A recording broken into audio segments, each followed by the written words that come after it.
Alupisang, Kecamatan Kuala Bate, Kabupaten Aceh Barat Daya, dalam keadaan tangan sebelah kanan terputus di jalan menuju Imera, Desa Ujung Padang, Kecamatan Susuh, Kabupaten Aceh Barat Daya.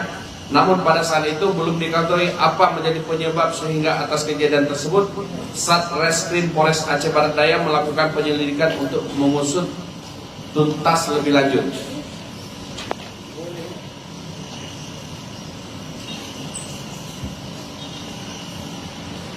Kronologis penangkapan, penindaklanjuti laporan tersebut, Satuan Reskrim Polres Aceh Barat Daya kemudian melakukan penyelidikan terhadap perkara tersebut, dan dari hasil penyelidikan terhadap perkara tersebut diduga telah terjadi kealpaan yang menyebabkan orang lain mengalami luka berat yang kemudian meninggal dunia, yang dilakukan oleh seseorang lelaki tanpa ada unsur kesengajaan.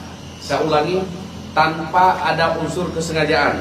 Dan untuk itu pelaku telah ditangkap dan saat ini sedang di dalam proses pemeriksaan lebih lanjut. Intinya kita sudah mengungkapkan apa motif. Kemarin itu kita jadi tanda tanya besar. Ada yang mengatakan ini adalah begal, ini adalah perampokan, ini adalah unsur dendam. Itu saya klarifikasi juga pada hari ini, itu tidak benar. Tidak benar sama sekali. Yang benarnya adalah beliau atau saat ini almarhumah telah terjadi laka kerja yang dilakukan oleh pekebun setempat, sehingga mesin babak rumput yang digunakan oleh petani tersebut putus dan terbang mengenakan lengan kanan daripada saudari almarhum Ana Maria. Itu yang sebenarnya, Ana Mutia. Itu yang sebenarnya.